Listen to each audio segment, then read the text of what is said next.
É incrível como o mundo dá voltas, né? Nós estamos aí vendo, já alcançando 100 assinaturas de deputados federais no pedido de impeachment do Lula.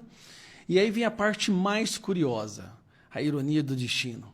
A esquerda, que sempre fez questão de acusar toda e qualquer pessoa que se coloca como obstáculo ao seu projeto de poder, toda e qualquer pessoa que critica a sua ideologia, eles sempre acusam essas pessoas de fascistas e nazistas. Sem falha, com a ajuda da imprensa e daquela militância que se disfarça de professor dentro de sala de aula, toda e qualquer pessoa que não gosta da esquerda ou que é contra as ideias, a ideologia progressista, sempre são taxadas de nazistas e fascistas. Enquanto a direita há décadas vem tentando explicar que o fascismo e nazismo é justamente aquilo que a esquerda prega. Mas a direita não tem o poder da Globo, não tem do Estadão, Folha de São Paulo, não tem militantes dentro de sala de aula. Então, ao longo dessas últimas décadas, muitas mentes foram fritadas, né? Foram estupradas ideologicamente a acreditar que, realmente, o fascismo e o nazismo é o oposto da esquerda. E aí é curioso quando o Lula pode agora sofrer um impeachment por ter agido de forma fascista e nazista.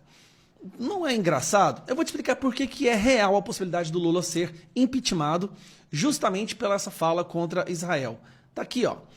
Essa aqui é a lei do impeachment, ou seja, quais são os critérios, por quais motivos se pode pedir o impeachment de um presidente. Capítulo 1 dos crimes contra a existência da União. Artigo 5 são crimes de responsabilidade contra a existência política da União que podem levar a um impeachment. Aí vamos lá ao 3. Parágrafo 3º. Cometer ato de hostilidade contra a nação estrangeira, expondo a República ao perigo de guerra ou comprometendo-lhe a neutralidade. Quando Lula vai numa coletiva de imprensa internacional e fala que Israel é nazista, que Israel é igual a Hitler, o único país democrático daquela região que tenta sobreviver a duras custas, sendo atacado por um grupo terrorista, quando ele vai numa coletiva de imprensa e fala que Israel é igual a Hitler, que os judeus são igual a Hitler, primeiro que é um nível de imbecilidade que nós achávamos que só poderia acontecer em filmes de comédia. Mas não, o presidente disse isso. E ele atacou diretamente o único país democrático do Oriente Médio. O único país democrático do Oriente Médio. Então aqui ele se enquadra perfeitamente nesse ato de hostilidade contra a nação estrangeira, expondo a República ao perigo de guerra. O que acontece, meus amigos?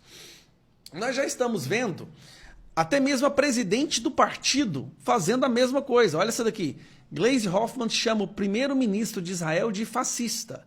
Mas agora já é a presidente do partido. Então tem o presidente do Brasil, agora presidente do PT, atacando um outro país. Mais uma vez, o único país democrático daquela região. Essa parte não pode ser, eles não podem cansar de falar, né? E tem essa. Lula chama o embaixador do Brasil em Israel de volta ao país. Ou seja, agora o Lula está mandando o embaixador... Por quê? Porque o embaixador foi convidado lá em Israel, o embaixador do Brasil lá em Israel, a prestar contas do que é que está acontecendo. Aí o Lula mandou ele voltar. Nós estamos vendo aí realmente o término de relações internacionais com Israel. O país judeu, o único país democrático do Oriente Médio. Mas os fascistas e os nazistas é o resto. Não é o Lula, não é o PT, não é a esquerda. Inclusive, demonstrar indignação a essa fala do Lula e defender o povo judeu hoje virou nazismo.